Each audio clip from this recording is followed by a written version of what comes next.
सदर अस्पताल के कैंपस में अवैध रूप से चल रहे शौचालय को जगदीशपुर के रेवेन्यू ऑफिसर और पुलिस पदाधिकारियों के समक्ष सील कर दिया गया। सिविल सर्जन भागलपुर के द्वारा जिला प्रशासन को पत्र लिखा गया था, जिसमें शिकायत की गई थी कि अवैध रूप से चल रहे शौचालय से अस्पताल परिसर में गंदगी फैल रही है। जिसकी शिकायत पर जगदीशपुर अंचल के रेवेन्यू ऑफिसर पुलिस बल के साथ मौके पर पहुंचकर जांच की और शौचालय चला रहे व्यक्ति से कागजात की डिमांड की, लेकिन कोई कागज शौचालय कर्मी के द्वारा उपलब्ध नहीं कराया गया। जिसके बाद रेवेन्यू ऑफिसर के द्वारा शौचालय को सील कर दिया गया। वहीं उन्होंने कहा कि अवैध रूप से चलाए जा रहे शौचालय के संचालक के ऊपर कानूनी कार्रवाई भी की जाएगी। अस्पताल की तरफ से शिकायत आई थी कि अवैध रूप से चल रहा है, पेपर की डिमांड किया गया, इनसे पेपर नहीं दिए, इसलिए अब सील करने यहाँ पे आए हैं। छात्रा से रेप के मामले में सजा से बचने के लिए अपनी ही मौत की झूठी कहानी रचने वाले शिक्षक नीरज मोदी ने पॉक्सो कोर्ट पहुंचकर सरेंडर कर दिया। कोर्ट ने शिक्षक को न्यायिक हिरासत में जेल भेजा। नीरज मोदी सरेंडर करने कोर्ट में छिपकर पहुंचा था। बताया गया कि उसने सजा से बचने के लिए अपनी मौत की झूठी कहानी गढ़ी थी। अंतिम संस्कार का नाटक रचा, जिसकी फोटोग्राफी कराई और पिता के माध्यम से पॉक्सो कोर्ट में प्रस्तुत कराया था। इसके बाद वह भूमिगत हो गया था। मामला पीरपैंती के इसीपुर बाराहाट का है। पुलिस ने नीरज मोदी को मृत मान लिया। कोर्ट ने इसका शपथ पत्र मिलने पर केस बंद कर दिया था। मामले में नीरज के पिता ने उसका साथ दिया। पीड़िता की मां ने इसका पर्दाफाश किया। नीरज और उसके पिता की चालबाजी की जानकारी मिलने पर पीड़िता की मां ने पीरपैंती के वीडियो को अर्जी देकर उनके कार्यालय में गलत मृत्यु प्रमाण पत्र जारी होने की जानकारी दी। वीडियो ने जांच कराई, जिसमें फर्जी प्रमाण पत्र बनाने की बात सामने आई। 21 मई को वीडियो के निर्देश पर नीरज मोदी के पिता राजाराम मोदी पर धोखाधड़ी का मामला दर्ज कराया गया और मृत्यु प्रमाण पत्र रद्द किया गया। इसके बाद पॉक्सो के विशेष न्यायाधीश लवकुश कुमार ने पूरे मामले की रिपोर्ट मांगी। ये ऐसा केस का मृत्यु का प्रमाण पत्र ला करके के बिहार सरकार के ग्राम पंचायत के द्वारा ला करके कोर्ट में दाखिल किया। जब कोर्ट में दाखिल कर दिया नीरज कुमार मोदी, तो नेचुरली है केस को वो बंद कर दिया गया। उसके बाद थाना अध्यक्ष ईसापुर बाराहाट द्वारा फिर प्रतिवेदन दे करके निवेदन किया गया कि नहीं, नीरज मोदी जो है वो जिंदा है, और वो जिंदा करके नीरज मोदी के तब उसके बाद फिर से केस को खोला गया। और जो नीरज मोदी के जो फादर था, उसके बाद जो है उस पर 420 का केस मुकदमा दायर किया।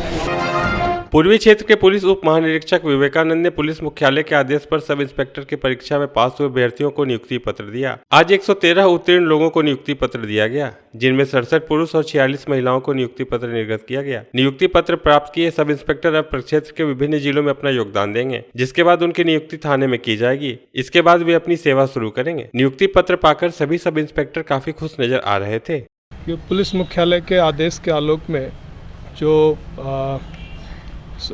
अभ्यर्थी सब इंस्पेक्टर की परीक्षा पास किए थे, आज उनको नियुक्ति पत्र सौंपा गया है, जिसमें टोटल 113 विद्यार्थी हैं। इसमें 46 महिलाएं और 67 पुरुष हैं, और सभी को अलग अलग जिला आवंटित किया गया है। एक पिता ही अपने पुत्र की गिरफ्तारी को लेकर आमरण अनशन पर है। मामला भागलपुर के समाहरणालय परिसर का है, जहां आदमपुर टीओपी अंतर्गत मसाक्षक के रहने वाले राजेश सिंह ने अपने पुत्र की गिरफ्तारी के लिए जिलाधिकारी कार्यालय के पास 9 दिन से आमरण अनशन कर रहे हैं। मीडिया से बात करते हुए राजेश सिंह ने बताया कि मेरा पुत्र निहाल सिंह पलक सिंह नाम की लड़की के साथ 10 जनवरी 2016 को फरार हो गया, और माँ, बेटे और मामा ने उसका अभियुक्त मुझे बनाकर मुझे फंसा दिया और मेरी जमीन और मकान को स्थानीय पुलिस के साथ मिलकर हड़पने की कोशिश कर रहे हैं, जिसका टाइटल सूट न्यायालय में चल रहा है। फिर भी मेरे मकान को बिना न्यायालय के आदेश के तोड़ा गया, जिसका मैंने विरोध किया। इस मामले में सहयोग मेरा साला कर रहा है, जो एक आईपीएस अफसर है। उसके कहने पर आदमपुर टीओपी द्वारा मुझे अभियुक्त बनाकर प्राथमिकी दर्ज की गई। इसके विरुद्ध मैं आज 9 दिनों से न्याय की गुहार लगाते हुए आमरण अनशन पर हूं, और जब तक मुझे उचित न्याय नहीं मिलेगा तब तक मैं आमरण अनशन पर ही रहूंगा। वहीं धरना स्थल पर चिकित्सक ने पहुंचकर उनकी जाँच की और डॉक्टर ने कहा कि अभी इनकी स्थिति सामान्य है। पुलिस के मिली भगत से गैर कानूनी तरीका से पहले घर तोड़ा, जिसका मैंने जोगसर टीओपी थाना कांड संख्या 344/18 दर्ज कराया, जिसमें इंस्पेक्टर विजय कुमार ने 25,000 रुपया घूस मांगा, पैसा नहीं दिया, और इसके लिए एसएसपी को सूचना देने पर वो मेरे केस को गलत करार दे दिया। यह लॉ के साथ बलात्कार का मामला है। किस कानून के तहत मेरे कुर्क घर पर बिना न्यायिक आदेश प्राप्त किए गैर कानूनी तरीके से कब्जा किया जा रहा है, इसका प्रशासन के पास कोई जवाब नहीं, और मैं 9 दिनों से यहाँ अनिश्चितकालीन आमरण अनशन पर हूँ।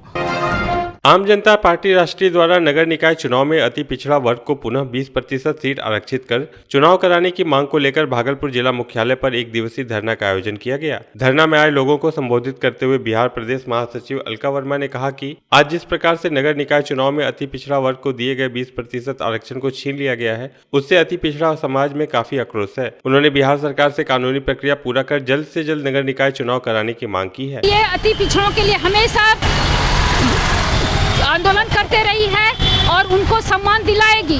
अगर 20% के लिए अब हम लोग जो है जब तक नहीं उनको मिलेगा, हम लोग यहाँ पे आवेदन ये करते रहेंगे।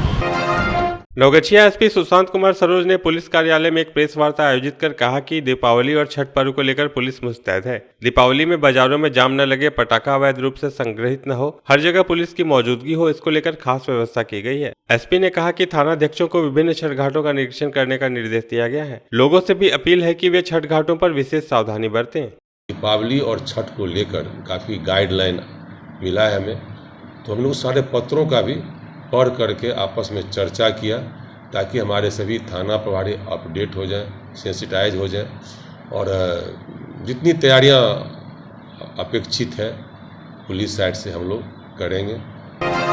जिले के सनहौला थाना क्षेत्र अंतर्गत पोठिया पंचायत के सरपंच विनोद चौधरी का 21 वर्षीय पुत्र श्रीकर कुमार और किशन कुमार उर्फ मिस्टर झारखंड से शराब लेकर सनहौला की ओर जा रहे थे। गुप्त सूचना के आधार पर सनहौला पुलिस ने सघन वाहन चेकिंग अभियान चलाना शुरू किया तो पुलिस को देख दोनों युवक गाड़ी छोड़कर भागने लगे। पुलिस के द्वारा पकड़ने के बाद जब पुलिस ने दोनों की बाइक की जाँच की तो बाइक के डिक्की से 500 ml का 15 कैन एवं मसालेदार शराब बरामद हुआ। सनहौला थानाध्यक्ष राकेश कुमार ने कानूनी प्रक्रिया पूरी कर उसे न्यायिक हिरासत में भेज दिया।